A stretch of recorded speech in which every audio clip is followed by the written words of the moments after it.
You're somewhere in your 50s. You look at your retirement account balance and feel a knot in your stomach. You tell yourself it's too late to catch up. Here's the thing. That feeling is wrong, and the data backs that up.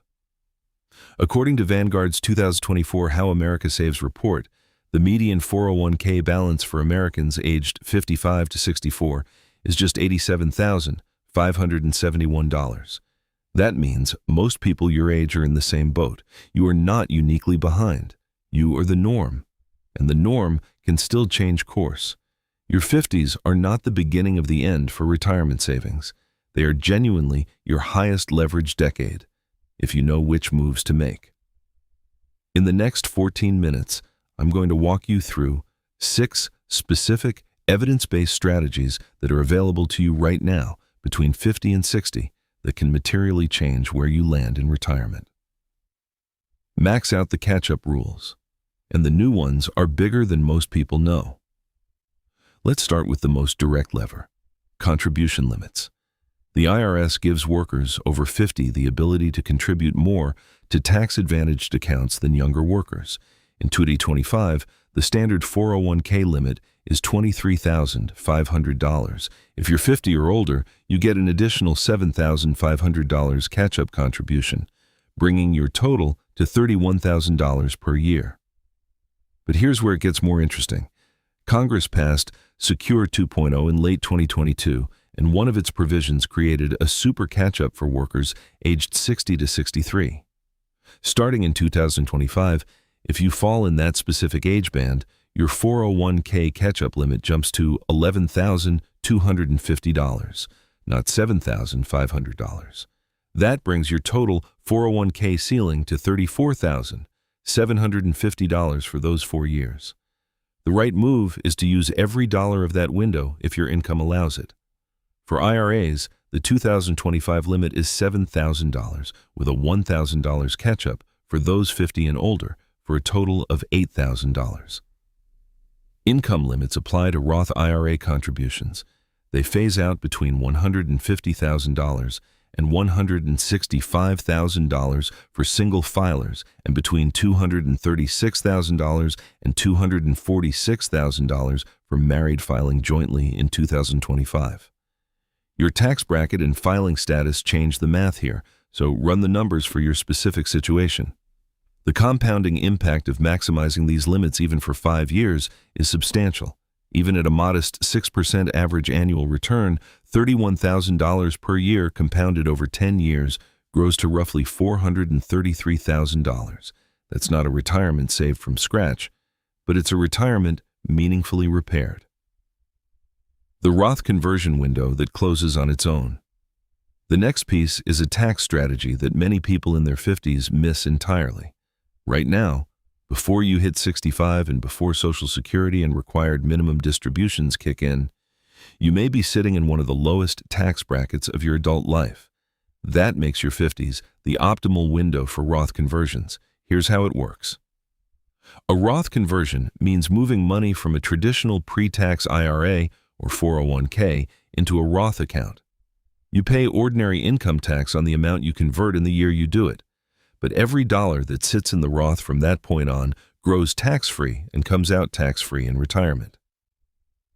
My take is this. If you're currently in the 22% or lower federal bracket, converting makes strong sense.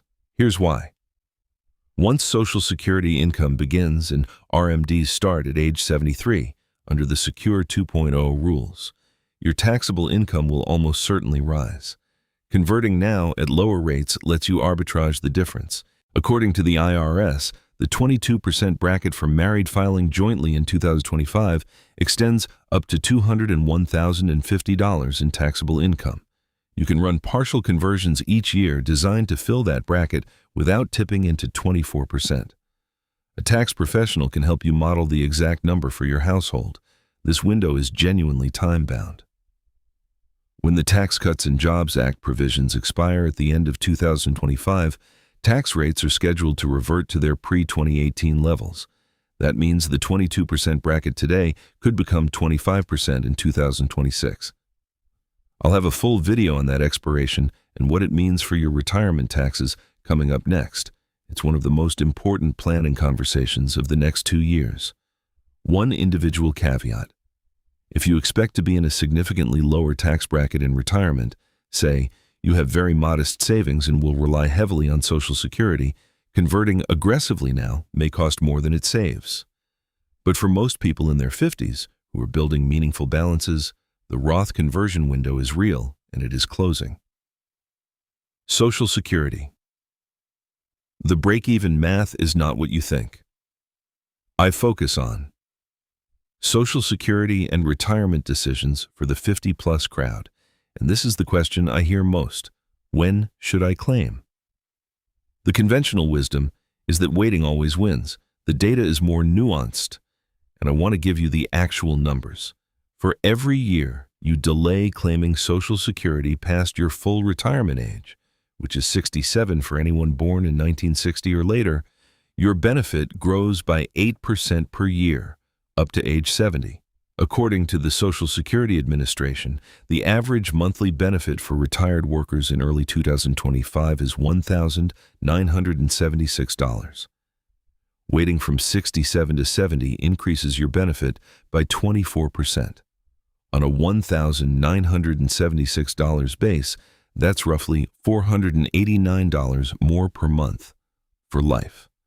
The break-even point, the age at which the total lifetime dollars from waiting surpasses the total from claiming early, typically falls between 78 and 82, depending on your benefit amount and the discount rate you use. The SSA's own data shows that average life expectancy at 65 is approximately 19.8 more years for women and 17.4 more years for men. That means the average 65-year-old woman lives to roughly 85, well past the break-even point for delayed claiming. Here's what I'd do. If you are in good health and have any other income source to bridge from 62 or 67 to 70, delay claiming to 70. It is the highest guaranteed return available to most Americans. Your health history and family longevity are the real variables here. If you have serious chronic conditions, the calculus changes, but the default answer is wait. What does this mean for your 50s? It means building a bridge. The strategic goal during your power decade is to accumulate enough in tax-advantaged and taxable accounts that you can afford to delay Social Security and let that guaranteed 8% per year work for you. The debt payoff sequence that actually matters in your 50s building retirement assets and carrying high-interest debt at the same time is like filling a bathtub with the drain open. The sequence matters enormously. Here's the right move. Eliminate any debt above 6% interest before directing additional dollars to taxable investments or non-matched retirement contributions. The logic is simple. A guaranteed 7% return from paying off a 7% credit card balance beats an uncertain 7% market return every time. The one exception, and it's a firm one, is your employer 401k match. According to Vanguard's 2024 data, 95% of plans that offer a match use a formula that provides at least a 50-cent match per dollar up to a certain percentage of salary. That match is an immediate 50% to 100% return on your contribution. Always capture the full match before paying extra on any debt. After the match, attack high-interest consumer debt aggressively, then redirect those monthly payments into your retirement accounts once the debt is gone. A household paying $600 per month on credit card debt at 22% interest, the average credit card rate in 2025, according to the Federal Reserve, frees up $7,200 per year when that debt is eliminated. Redirecting that into a 401k at a 6% return over 10 years adds roughly $95,000 to a retirement portfolio. Your specific mortgage math depends on your rate and remaining term. Most mortgages below 4% do not warrant aggressive prepayment over retirement contributions. Mortgages above 6% deserve a harder look. This depends on your rate, your tax situation, and how close you are to retirement. Healthcare, the cost. Most people forget to plan for. Here's the number that tends to stop people cold. According to Fidelity's 2024 retiree healthcare cost estimate, The average 65-year-old couple retiring today needs approximately $165,000 in after-tax savings, specifically for healthcare costs in retirement, and that figure does not include long-term care. Medicare doesn't start until 65. If you plan to retire at 62 or even 64, you need to bridge that gap. COBRA continuation coverage can cost over $800 per month for an individual, according to the Kaiser Family Foundation. ACA marketplace plans are an alternative, and your eligibility for subsidies depends on your projected income, which you can actually manage strategically in early retirement. The right move in your 50s is to open and fund a health savings account if you have access to a high-deductible health plan. In 2025, the HSA contribution limit is $4,300 for individual coverage and $8,550 for family coverage, with an additional $1,000 catch-up allowed if you're 55 or older. HSA money grows tax-free, withdraws tax-free for qualified medical expenses, and after age 65 can be withdrawn for any purpose and taxed like a traditional IRA. It is a triple tax-advantaged account, and it is the best vehicle most people in their 50s are not maxing out. Long-term care is the variable almost nobody accounts for. According to the U.S. Department of Health and Human Services, about 70% of people turning 65 today will need some form of long-term care during their lifetime. The median annual cost of a private nursing home room in 2023 was $108,405, according to Genworth's Cost of Care survey. Your family health history shapes how much weight to put on this, but ignoring it entirely is not a plan. Building a second income stream before you need it. The sixth move is the one that compounds every other strategy on this list. Building a second income stream in your 50s before retirement does two things simultaneously. It generates additional savings capacity now, and it potentially extends into retirement, reducing the draw on your portfolio. According to the Bureau of Labor Statistics, self-employment among workers aged 55 to 64 has been growing steadily. And the tax treatment of self-employment income is genuinely powerful for late-stage retirement savers. A self-employed person can open a solo 401k.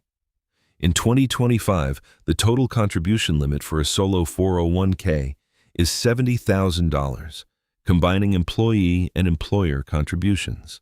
Even on a part-time consulting income of $50,000, the math can allow contributions well above what a W-2 employee can put away. A SEP era allows contributions of up to 25% of net self-employment income, capped at $70,000 in 2025. Section 190A of the Internal Revenue Code also allows qualifying self-employed individuals to deduct up to 20% of qualified business income, reducing the effective tax rate on that income. The specifics depend on your business type and income level. The second income stream doesn't have to be a business. Rental income, part-time consulting, monetized expertise. The vehicle matters less than the habit. The real point is this: each additional dollar earned in your 50s is a dollar that doesn't have to come out of your portfolio in your 70s. And at a 4% withdrawal rate, the commonly cited guideline from the Trinity study, every $1,000 per year in retirement income you generate from a source other than your portfolio replaces $25,000 in portfolio savings you'd otherwise need. Let's bring this together. Your 50s are not a crisis. They are a compressed opportunity. The IRS gave you bigger contribution rooms.